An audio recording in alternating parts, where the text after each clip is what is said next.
పశ్చిమ బెంగాల్ అసెంబ్లీ ఎన్నికల్లో కీలకంగా మారిన అంశం చొరబాటుదారులు. బంగ్లాదేశ్ నుంచి అక్రమంగా భారత్లోకి వస్తున్న వారికి తృణమూల్ కాంగ్రెస్ మద్దతుగా నిలుస్తోందన్నది బీజేపీ ఆరోపణ.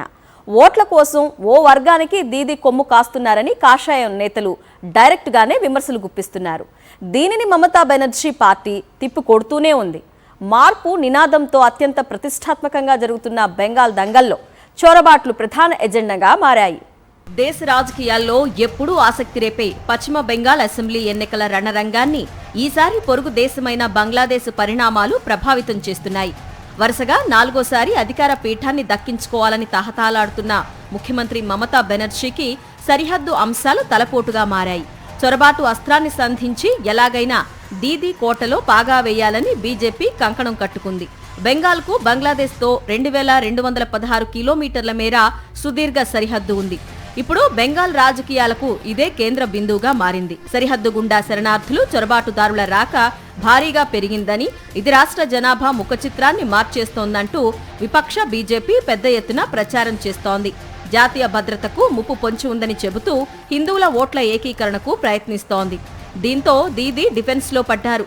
సరిహద్దుల భద్రత చూసుకునే బీఎస్ఎఫ్ కేంద్ర ప్రభుత్వ పరిధిలోనే ఉంటుందని, చొరబాట్లు జరిగితే అది కేంద్రం వైఫల్యమేనని సీఎం మమతా బెనర్జీ వాదిస్తున్నారు. బంగ్లాదేశ్ సరిహద్దు వెంబడి ఉన్న 7 జిల్లాలలో ఏటా దాదాపు 5000 చొరబాటు కేసులు నమోదవుతున్నాయి. గుర్తించని చొరబాట్లు ఇంకా ఎన్నో రెట్లు ఉంటాయి. సరిహద్దు జిల్లాలలోని కొన్ని నియోజకవర్గాల్లో ముస్లింల జనాభా 40% నుంచి 70% వరకు పెరిగింది.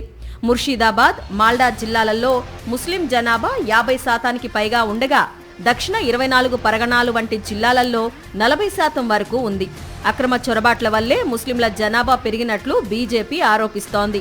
ముస్లింలను భయపెట్టే రాజకీయాలు చేస్తున్నారని, బెంగాల్ సంస్కృతి ఐక్యతను దెబ్బతీసే ప్రయత్నం సాగుతోందని తృణమూల్ కాంగ్రెస్ ఆక్షేపిస్తోంది. జనాభాలో సగానికి పైగా ముస్లింలు ఉండే ముర్షిదాబాద్, మాల్డా జిల్లాలు ఒకప్పుడు కాంగ్రెస్ కు కంచుకోటలు. ఇప్పుడు అక్కడ టీఎంసీ పాగా వేసింది. సుందర్బన్ అటవీ ప్రాంతంతో కూడిన దక్షిణ 24 పరగణాల జిల్లా టీఎంసీకి పెట్టని కోట. మైనార్టీలు, గ్రామీణ పేదలు ఎక్కువగా ఉండడం, రాష్ట్ర ప్రభుత్వ సంక్షేమ పథకాల ప్రభావంతో ఇక్కడ ఏ ఎన్నికలైనా సరే దీదీ పార్టీదే విజయంగా మారింది.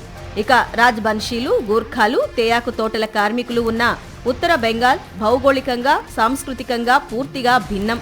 కూచ్ బెహార్, జల్సాయిగురి, డార్జిలింగ్ జిల్లాలతో కూడిన ఈ ప్రాంతంలో ప్రత్యేక రాష్ట్ర డిమాండ్లు ఇప్పటికీ సజీవంగా ఉన్నాయి.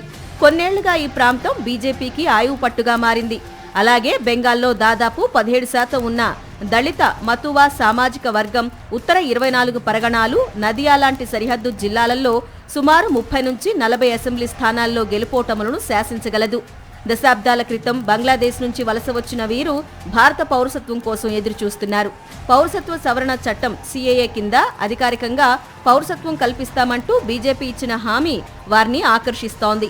మమతా బెనర్జీ మాత్రం సంక్షేమ పథకాలు, మైనార్టీ ఓట్ల ఏకీకరణే నమ్ముకుంటున్నారు.